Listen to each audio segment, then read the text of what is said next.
Well, blessed people, Louvado seja o again, Senhor, very many poderosos profetas do Senhor. nations in Bem, the povo Western abençoado. Hemisphere and also in the East are now tuned in Muitas because nações it's do now hemisfério ocidental convenient for their timing estão also. sintonizados Well, por causa if do we are to tempo continue, deles blessed também. people, we've seen very clearly Bem, nós vamos that the Lord continuar, is povo saying abençoando. Parece muito that claro que o if you are Senhor to está be dizendo raptured, you que have to be tormented.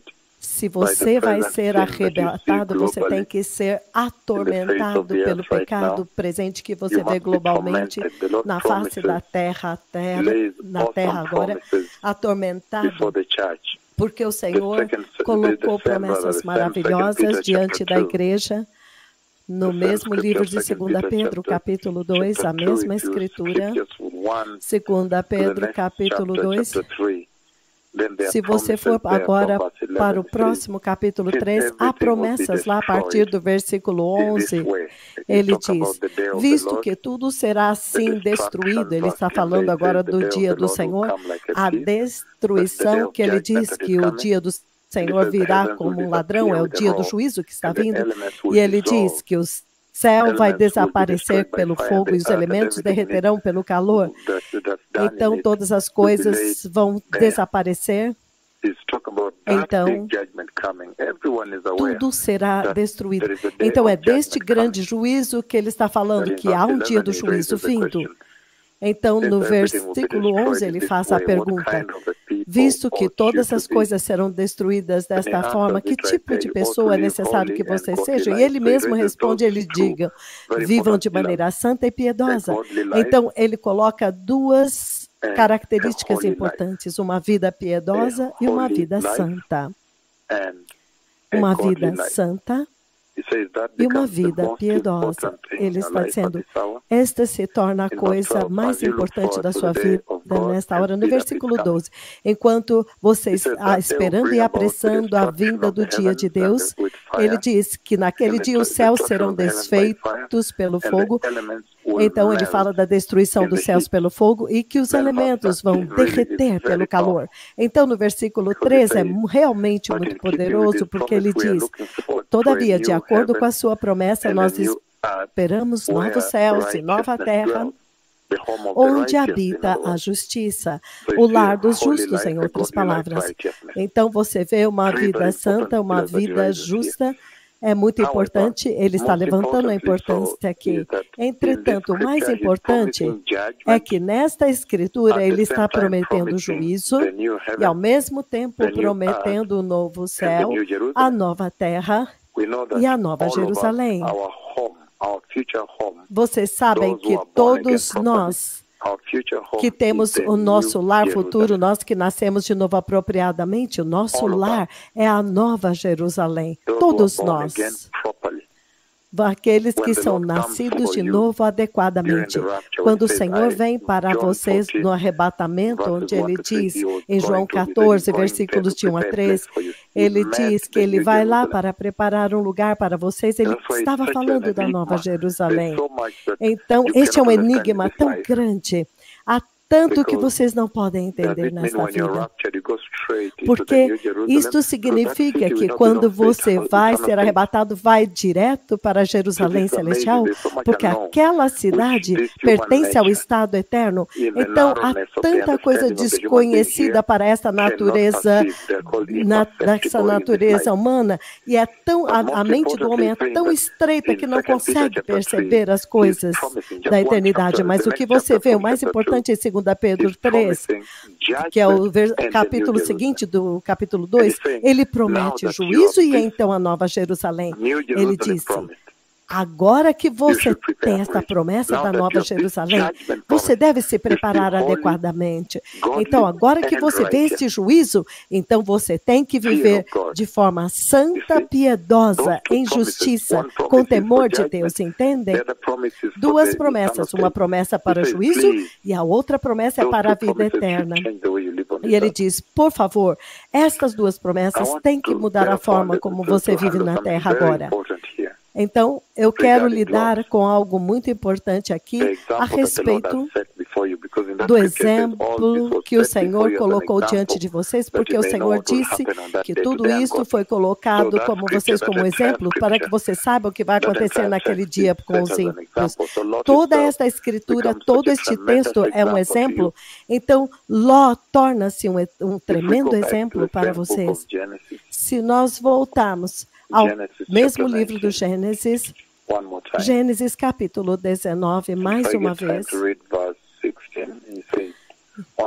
Se tiver tempo, eu vou ler o 16. Ele diz, Gênesis 19, 16, ele diz. Na manhã seguinte, vou ler agora o 16. É Gênesis. Gênesis 19. Ele diz o seguinte.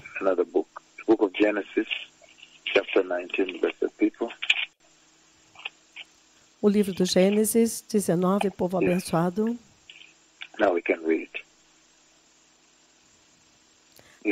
Agora nós podemos ler. Ele diz, versículo 16.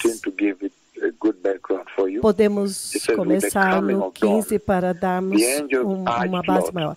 Ao raiar do dia, os anjos insistiam com Ló, dizendo, depressa, leve daqui sua mulher e suas duas filhas. A palavra-chave aqui é depressa. Leve daqui sua mulher e suas duas filhas. Saia daqui, ou vocês também serão mortos quando a cidade for castigada. Então os anjos disseram para ele, por favor, apresse-se, pegue a sua esposa e as suas duas filhas que estão aqui, vamos fugir daqui, o juízo está vindo. Até mesmo agora, há uma mensagem que está vindo para a igreja dizendo, por favor, depressa, prepare-se rapidamente, vamos sair fora daqui. Vai ficar terrível aqui. Veja o coronavírus e o que está vindo depois disso ainda é inacreditável. Mas, de qualquer forma, ele vai no versículo 15. No 16, tendo ele hesitado, os homens o agarraram pela mão, como também a mão da sua mulher e suas filhas, e os tiraram dali à força. Então o Senhor foi misericordioso com eles. Assim que eles o tiraram para fora, um deles disse, fuja por amor à sua vida e não olhe para trás, não pare em nenhum lugar na planície, fuja para as montanhas ou você será morto por este juízo. Então esta é uma imagem muito poderosa que o Senhor pintou aqui, um quadro poderoso dentro do contexto da igreja deste dia presente. Você vê que há esta hesitação, esta demora. Outras versões falam demorar-se. Então, agora mesmo, o Senhor está anunciando, por favor, prepare-se para que nós possamos sair fora daqui. Mas tantas nações, pessoas e nações, eles estão tão ocupados com as suas próprias coisas do mundo, que eles não deram nenhuma devida consideração ao Senhor. Eles não consideram a palavra dele como gente. Até mesmo a Igreja de Cristo, que você vê globalmente agora, eles estão estabelecidos. Eles não estão com pressa de se preparar para a eternidade. É como se eles não tivessem... Eles não têm nenhuma perspectiva e nenhum desejo pela eternidade. Eles estão estabelecidos aqui. Esta demora, esta hesitação aqui, porque os anjos de Deus vieram e falaram com eles, deram para eles a mensagem de Yahweh. Então é isso que o Senhor diz, nós viemos para destruir esta cidade por causa do pecado nesta cidade. Mas a hesitação, neste tempo também, nós vemos que a nuvem de Deus, eu chamei o próprio Deus, eu chamei Yahweh, ele é o Deus que constrói. Ele construiu o inferno para Satanás e os seus anjos. Yahweh também é o Deus que leva pessoas para o inferno. Ele também é o Deus que leva pessoas para o céu. Então, como você pode ignorar o Senhor Deus Todo-Poderoso na sua adoração quando Ele vem e ainda achar que você vai entrar no céu? Então, este é um cenário tal que está tocando agora na igreja deste dia presente. Esta hesitação aqui, esta demora em outra versão, dependendo, em outras traduções fala dessa demora. Então, é muito perigoso isto. Por quê? Se você olhar o livro do Êxodo, Êxodo capítulo 7. Então, nós iremos a Romanos. Mas Êxodo capítulo 7, ele diz o seguinte. Abram comigo lá.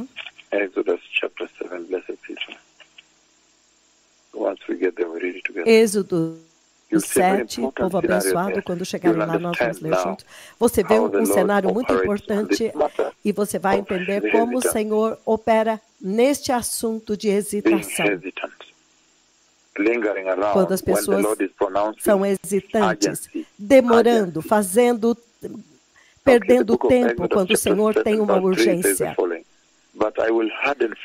Êxodo 7, 3. Eu, porém, farei o coração de Faraó, endurecerei o coração de Faraó e multiplicarei os meus sinais e maravilhas no Egito. Significando que as maravilhas, trazendo para o contexto desta era, deste dia presente, então a nuvem veio, a chuva caiu em Cacamega, comandando o céu para abrir, comandando o céu para abrir em Joro, e o céu o obedece em 1 minuto, menos de 1 minuto, comandando o céu para abrir em Joro, comandando o céu para abrir em Eldam Maravim, comandando o céu para abrir em Kissi, comandando o céu para abrir em Menengai 1, comandando o céu para abrir em Menengai 2, comandando o céu para abrir na Nigéria, Lagos, comandando o céu para abrir em Lima, Peru, comandando o céu para abrir em 27 de janeiro de... Quando as pessoas nas ruas, elas me cercaram e falaram, por favor, depois que eles receberam o Senhor, então eles falaram, por favor, ore por chuva. Então, pela forma como a meteorologia diz que não haverá chuva e a nossa colheita vai secar. Então, a chuva caiu, comandando o céu para abrir recentemente, em 30 de junho, neste ano que ainda não acabou. Aleijados estão andando, cegos podem enxergar, estrelas de nêutrons colidiram pela minha palavra. O Senhor me leva profundamente até o espaço onde homem nenhum ser humano pode ir. Então, o campo magnético lá é inacreditável, tudo acontece lá. Então, o campo magnético lá, a gravidade iria te puxar, te sugar, você se tornaria... empurrando as estrelas de nêutrons. Então, isso é um assunto de peso. Então, as maravilhas que estão acontecendo, você vê no noticiário, terremotos, Haiti, Chile, México, Peru, Nepal, Taiwan, Yushu, China, Japão, Filipinas, há tantos. Sacudindo, o Quênia também. Então, estas maravilhas estão acontecendo, mas nós estamos vendo aqui que eu endurecerei o coração de Faraó e multiplicarei os meus sinais e maravilhas no Egito, e ele não os ouvirá. Então, eu porei a minha mão sobre o Egito e com poderosos atos de juízo, significa que ele vai feri-los. Há uma grande lição aqui para vocês, porque agora mesmo a igreja, eles estão vendo a nuvem de Deus, os aleijados deles estão andando, mas a outra igreja, que ainda não veio, estão continuando com as suas coisas. Eles estão lá com os seus aleijados nas suas igrejas, eles não estão andando. Os aleijados estão andando somente aqui, os cegos estão enxergando somente aqui, a nuvem de Deus está aqui, os surdos estão ouvindo aqui. Mas, ainda assim, eles estão hesitando lá fora e não vieram. Por que isso acontece? Por que Deus estava endurecendo o coração de Faraó? Por que Deus deveria fazer isso? Porque ele diz aqui, eu vou endurecer o coração dele para julgar vocês. Ou seja, eu quero trazer vocês ao juízo. Eu realmente anseio por julgar vocês e lançá-los no inferno. Julgá-los severamente e lançá-los no inferno. E você poderia pensar, por que endurecendo o coração dele para que ele não receba a mensagem, então feri-lo? Mas se você olhar o livro de Êxodo 1:16, ele diz o seguinte, a partir do versículo 15, 1:15. No 16 ele diz, quando vocês ajudarem as hebreias a dar à luz, verifiquem se é menino. Se for menino, matem-no. Se for menina, deixem-na viver. Olha essa ordem. Então você também poderia ter dito, por que ele está endurecendo? Por que não está permitindo que ele receba Jesus? Por que ele está endurecendo o coração dele para que ele possa julgá-lo? Ele não é justo. Essa geração gosta daquilo que é justo, gostam de democracia, direitos humanos. Então eles perguntam, isso é justo? E endurecer o coração para julgar? Então se você voltar a Gênesis 1:15... No 3:15, então ele é um homem fiel, ele é um homem perverso, então Deus está julgando, porque ele é um homem perverso. Ele está matando os bebês. Então isso é muito perverso, um homem muito cruel, muito perverso. Um homem muito mau. Você vê no versículo 15 de Êxodo, capítulo 8, ele diz... Mas quando Faraó percebeu, então que ele houve alívio, ele endureceu mais ainda o coração. Então você está me dizendo que pode haver um perigo neste endurecimento de coração que a igreja está fazendo por si mesma, falhando em vir para a nuvem de Deus, falhando em vir e ouvir a mensagem do arrependimento e santidade, e para começar a se preparar também como esta igreja? Poderia ser que o Senhor está dizendo que há um grande perigo na perversidade que eles estão fazendo, na imoralidade que eles estão praticando. Faraó foi perverso desde o início e por ele ser perverso, Deus endureceu o coração dele e vai endurecer mais ainda com uma intenção de feri-lo e mandá-lo para o inferno. Poderia ser verdade que esta geração de cristãos nas outras igrejas, até mesmo os que não nasceram de novo, eles viram a nuvem de Deus, eles sabem normalmente, eles sabem muito bem. Normalmente, quando acontece, imediatamente eles ficam sabendo, os aleijados estão andando e todos eles sabem. Eles conhecem esses aleijados. Então você olha no portão antes da cura e depois da cura. Entretanto, eles não estão vindo para se submeter à autoridade da nuvem de Deus. Então, a chuva que os dois profetas comandaram o céu para abrir ao vivo, o céu abriu instantaneamente. E nós estamos celebrando, então tudo isso são maravilhas. Então, quem é este que pode falar com o céu e o céu obedece? Mas então, eles estão hesitando e demorando. Eles não desejam vir. Eles não querem vir. Eles querem usar aquela roupa curta, imoralidade, abortos, a pregação do evangelho do dinheiro lá fora, mentindo para eles. Então, vivendo este tipo de vida, eles fazem todo tipo de pecado e são cegos aos seus próprios pecados lá fora. Eles não estão vindo. Então, o Senhor está advertindo, cuidado com eles. Ele diz, eu trarei muitas maravilhas naquela terra, sinais e maravilhas, mas eu vou endurecer o coração deles para que eles não possam ver, para que eles não vejam. Poderia ser o que está acontecendo aqui? 3 aleijados foram levantados ontem pela voz que está falando com vocês agora. Esta é uma maravilha na Bíblia, isto é histórico, absolutamente. É um recorde bíblico quebrado. Mas as pessoas não correram nesta manhã e disseram, por favor, você poderia nos mostrar o caminho? Nós queremos entrar no reino de Deus que o Senhor está pregando. Então é com isso que eu quero lidar agora. Esta demora Esta hesitação, você vê que isso se aplica também, o Senhor se refere a isto no livro de 2 Tessalonicenses,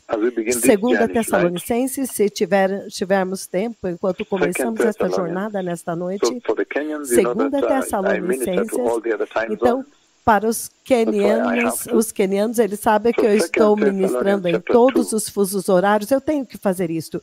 2 Tessalonicenses, capítulo 2.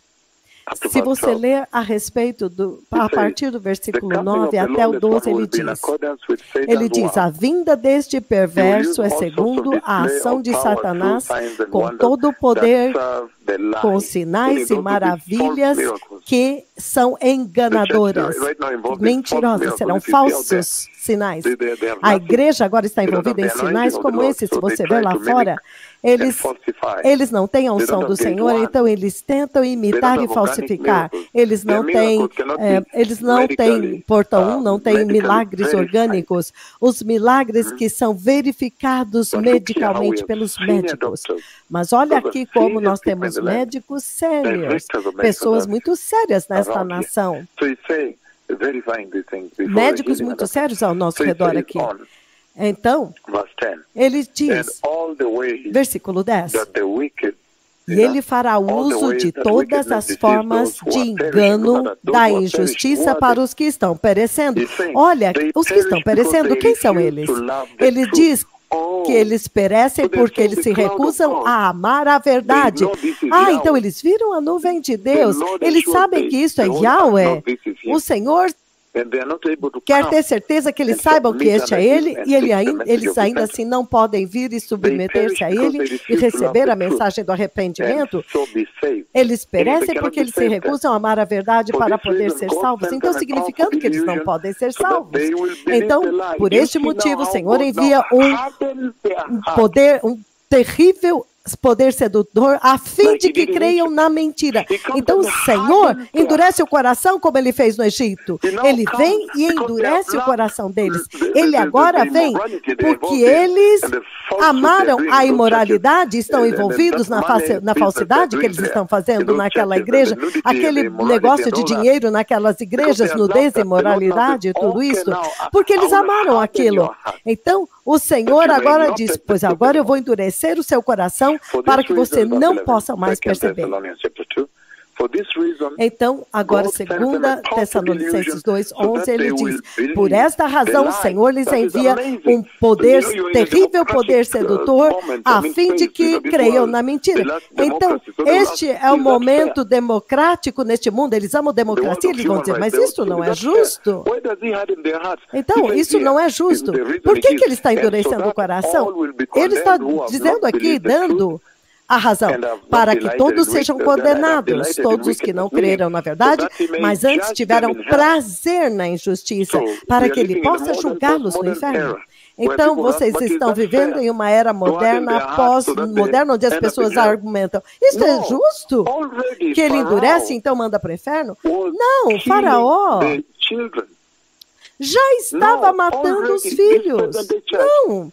Já esta igreja deste dia presente já rejeitou a verdade, continua em imoralidade, em nudez, em conduta vergonhosa, pregando o dinheiro e todas estas coisas, a corrupção que eles fazem lá fora. Então Deus simplesmente vem e concede a eles o seu desejo. Sim, eu vou te dar o que te pertence. Em Romanos 9, ele diz o seguinte... O livro de Romanos, capítulo 9, eu vou ler o 17 e o 18, onde ele diz o seguinte, ele diz, pois a Escritura diz ao Faraó, eu te levantei exatamente com este propósito, para mostrar em você o meu poder e para que o meu nome seja proclamado em toda a terra. Uau! Eu te escolhi para te julgar no inferno, para que o mundo possa me temer. Então, isso é um juízo injusto? Não, este é um juízo justo. Foi muito justo, porque ele já havia escolhido a iniquidade. Então, cuidado com esta escolha de pecado nesta era, onde a nuvem de Deus está aqui, está tabernaculada aqui, quando os dois principais de Yahweh estão andando na terra e fazendo uma ministração tremenda, terrível, decretando de Nairobi os aleijados estão andando em Machakos, Narok, tremendo, em Siolo, em todos os lugares aqui. Em Conoim, e todos estes lugares. Isto é uma ministração muito séria que está acontecendo, então é uma ministração insuportável. É óbvio para eles que estes são os mestres, os mensageiros que a Bíblia prometeu. Então, Deus vem até eles, eles levantam aleijados, eles têm o poder que Deus prometeu no livro de Apocalipse 11:3. Eles têm o poder, até mesmo uma criança pode ver o poder de Deus neles, mas eles fingem que não veem. Eles têm uma certa competição, eles estão cheios de democracia. Ele disse, por que ele não é da minha raça, não é da minha cidade, não é da minha denominação? Por que isso não aconteceu com o meu pastor? Então é contestação, competição e apostasia. Mas cuidado com isso, porque ele diz que o Senhor agora vem mais tarde e endurece o seu coração. Ele vai endurecer o seu coração e agora você vai se apartar dele. Por quê? Porque ele quer te punir para que as pessoas possam temê-lo. Isso é impressionante. Então, quando eu voltar nos próximos 5 minutos, eu quero cavar mais fundo nisso para que nós possamos ver este mesmo cenário, como que está tocando para a igreja, para que isso possa levantar uma advertência para a sua vida, para que agora você possa mudar o curso da sua vida e agora começar a andar no caminho da justiça, mudar novamente e andar no caminho da santidade. Em 5 minutos eu vou voltar. Obrigado.